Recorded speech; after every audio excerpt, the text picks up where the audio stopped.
જય માતે ખેડૂત મિત્રો, આજે તારીખ 17 જાન્યુઆરી 2025 આજની સવારની હવામાન અપડેટની અંદર માહિતી મેળવીએ તો ગુજરાતમાં આગામી દિવસમાં હવામાનમાં ઘણા બધા પલટાઓ જોવા મળી શકે છે.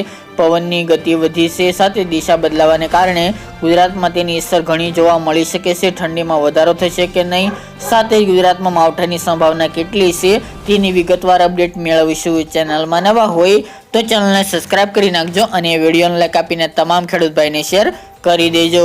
વાત કરવામાં આવે તો મિત્રો, ખાસ કરીને ઉત્તરાયણ દરમિયાન ઠંડીમાં હાલ સામાન્ય ઘટાડો જોવા મળી રહ્યો હતો, પરંતુ ફરીવાર 16 તારીખથી ઠંડીમાં વધારો જોવા મળી રહ્યો છે. ફરી ઠંડીનું મોજું ગુજરાતમાં જામી જયું હોય તેવી શક્યતા રહેલી છે. આગામી દિવસોની વાત કરીએ તો ગુજરાતમાં ઘણા બધા હવામાનમાં પલટાઓ જોવા મળી શકે છે અને ખાસ તો ગઈકાલના રોજથી ગુજરાતની અંદર ઘણા હાઈ લેવલના વાદળો પણ જોવા મળી રહ્યા છે.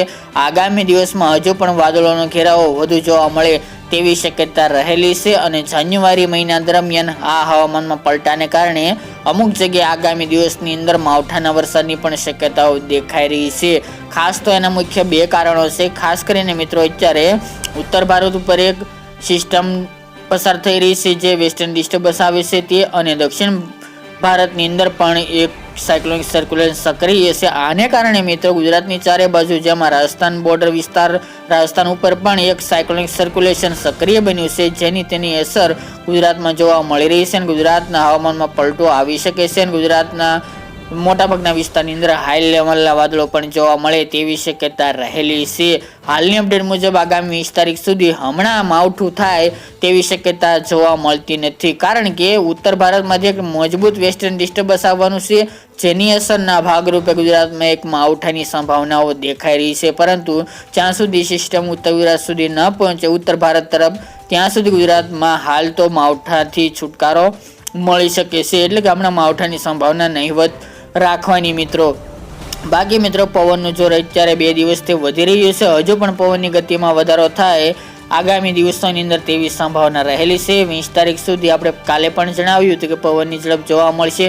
ત્યારબાદ હવે 2 દિવસ બાદથી પવનની ઝડપમાં ધીરે ધીરે ઘટાડો પણ જોવા મળી શકે છે. ગઈકાલના રોજમાં 20 થી લઈને 25 કિલોમીટર પ્રતિ કલાકની ઝડપે પવનો ફૂંકાઈ રહ્યા હતા. તે મુજબના હજુ પણ પવનો જોવા મળી શકે છે. ત્યારબાદ ફરી પવનની દિશામાં બદલાવ થવા જઈ રહ્યો છે, જેના કારણે ગુજરાતના હવામાનમાં પલટો આવી શકે છે. આ હવામાનમાં પલટાને કારણે ગુજરાતમાં ઘણી તેની અસર વિપરીત જોવા મળશે. ઝાકળ વરસાદનો રાઉન્ડ પણ જોવા મળી શકે છે. આગામી દિવસોની અંદર સૌરાષ્ટ્રના દરિયાકાંઠાના ભાગો, ભાવનગર, અમરેલી, જૂનાગઢ, ગીર સોમનાથ, દ્વારકા, જામનગર, કચ્છના નલિયા, રાપર, ભુજ, ભચાઉ, ગાંધીધામ, સંપૂર્ણ કચ્છના ભાગોની અંદર ઝાકળ વરસાદનું પ્રમાણ જોવા મળી શકે છે. આ સિવાય ઉત્તરની અંદર જે વિરમગામ છે, અમદાવાદ વિસ્તાર છે, મહેસાણા, રાધનપુર, વડાલી, જે સાબરકાંઠા, બનાસકાંઠાના ભાગ છે, એમાં પણ ઝાકળ વરસાદનું પ્રમાણ અમુક ભાગોની અંદર જોવા મળે તેવી શક્યતા રહેલી છે. બાકી મિત્રો, 2 દિવસ દરમિયાન ઠંડીનું જોર વધુ જોવા મળશે, કારણ કે પવનની સ્પીડ વધુ છે, તેમજ ઠંડા પવનો ઉત્તર ગુજરાતથી આવી રહ્યા છે, જેના કારણે રાત્રે દરમિયાન ઠંડીનું પ્રમાણ 2 દિવસ દરમિયાન વધુ જોવા મળશે. ત્યારબાદ ફરી તાપમાન ઊંચું જવાની પણ શક્યતાઓ રહેલી છે. અચર નલિયા હોય, રાજકોટ, ઉત્તરના ભાગોની અંદર તાપમાન સિંગલ ડિજિટમાં નોંધાઈ રહ્યું છે. આગામી દિવસમાં હજુ પણ તાપમાન 1-2 ડિગ્રી વધઘટ થતું જોવા મળી શકે છે. ત્યારબાદ મિત્રો,